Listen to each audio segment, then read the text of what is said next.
Hey Bodgies and Widgies, and welcome back to the channel. Episode 4, it has been absolutely crazy, but today we're going to look at how I planted this aquarium. I'm loving the way that it has come along. We've got so many plants in the tank, a lot more than I had originally expected that were going to be in here. And we do have some amazing companies that are going to be sending plants basically this week, so we're going to have some really cool unboxings come out in the very, very near future. So make sure you stay tuned on the channel for all of those amazing unboxings, but today we're looking at the original planting process for this aquarium. Now, in the last video, you would have seen how terrible my sister's camera skills are. There was a few points in the video where she was like, okay, let me film for you, and the camera was just doing this the whole entire time. I don't know how you just can't hold... Anyways, my rant aside, she was actually pretty helpful, really helpful with the planting process. She was giving me, again, that extra set of eyes, telling me where plants should go, making sure that all the plants are ready, portioned out for me to put into the aquarium. So she's going to be watching this. Yes, thank you.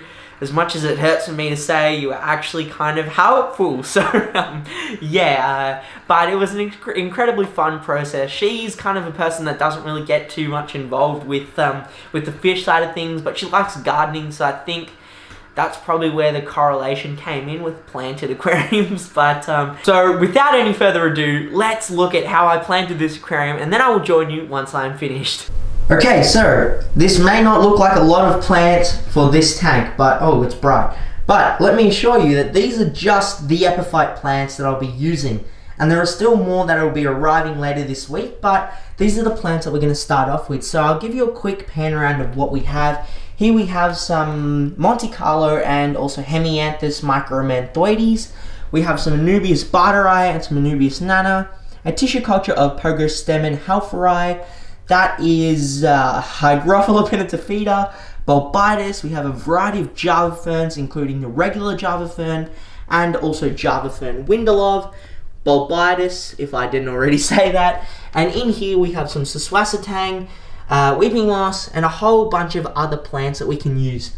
And these epiphyte plants will be going, oh god, it's really still bright. These epiphyte plants will be going all around this rock structure here, and also all throughout this wood. So once they all grow in, it'll basically look like this wood has kind of toppled over and got itself caught in these rocks, if there was like a fast flow or something, and yeah, really look like it's weathered in age. But yeah, that's my story for how this tank came to be. Let's get to planting. As you can see here, I'm just putting some Anubias nana.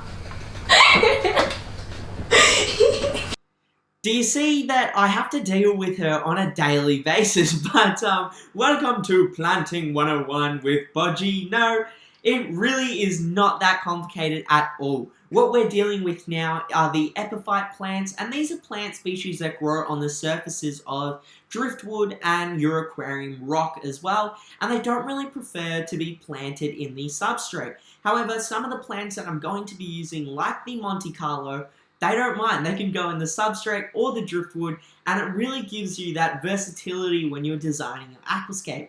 But I do want to mention that these plants do need to be safely or strongly secured to the driftwood, because once you fill up the aquarium with water, they will float. So the best thing to do is use some 100% cyanoacrylate superglue that you can get from the Big Green Shed Bunnings or Officeworks or anything like that in Australia, and your local hardware store wherever you are in the world. But when you look at the back packaging of the superglue, it'll tell you that it is 100% cyanoacrylate, and once this cures in the aquarium, which is about 5 to 10 minutes, it is completely aquarium safe, and once you fill up the water, your fish won't be harmed in any way, shape or form. But I really like using the superglue because though you will kind of want to be a bit safe with it because it is super glue, it will glue your hands literally together. It just gives you really good security of getting those plants safely and securely attached to the wood. So the best thing that I'd recommend doing is find the natural curves and indentations of the driftwood or the rock that you're using, and then attach the plants there. But the best thing to do is work out the placement of the plants. So just add them, see where they are, see what you can change, and once you're happy with it, just peel them back and add some super glue. But the way that I've done the epiphyte plants in this aquarium is used a lot of the kind of compact growing plants like the Monte Carlo, Anubias, Hemianthus, and Hygrophila pinnatifida, and plants like that on the driftwood. And the big, lush growing plants I've used on the rock ledge that you can see, because that's a lot closer to the ground. And once these big plants like Java ferns and bushy plants like the moss really grow out, they're going to fill up that negative space really, really well. So these are just some basic things that you should consider, and maybe plan out ahead before you get the plants glued into your aquascape, just because in the long run your aquascape is going to look so much better. But you'll be able to see here, these are all of the plants now added.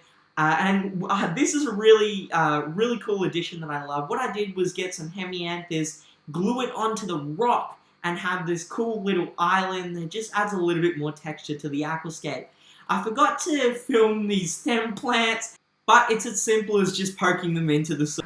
Alrighty, Bodgies and Widgies, I really hope you enjoyed episode 4, which was planting the aquarium. I am seriously loving the way that this aquarium looks, and every single day I'm just falling in love with it more and more. Seeing the plants mature, stand upright, grow as well in such a short amount of time. It's really seeing this vision that I had for this aquarium come together, and I seriously love it. And I want to thank you guys every single bit for tuning into the channel, tuning into these series of videos that I'm making, and it's just been an amazing process to see. Big thank you to the channel sponsor, Zoop Transportation. Without them, this series would not have happened, and I basically wouldn't have a beautiful aquarium like this. So I want to thank them, and thank you guys as well, every single bit, for supporting me. But the next few videos on the channel are going to be really cool. We're going to really look at the finer details of this aquarium, like the CO2 system, unboxing some plants that are going to be arriving very soon. And if you guys haven't done so already, consider subscribing to the channel, give this video a big thumbs up, and give me all of your comments and thoughts and whatever feelings you had when watching this video in the comment section down below. I love hearing your input. And one thing I wanted to remind you guys, I actually set up a new Instagram account.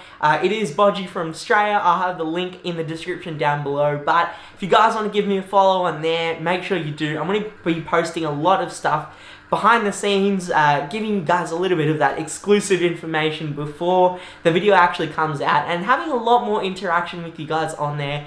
And I think it's a really great platform just for all of these awesome things to get you guys kind of a little bit aware before my video comes out. So I have the Instagram in the description down below. Make sure you check that out. And as always, stay happy, stay safe, stay Aussie Australian. Bodgie out.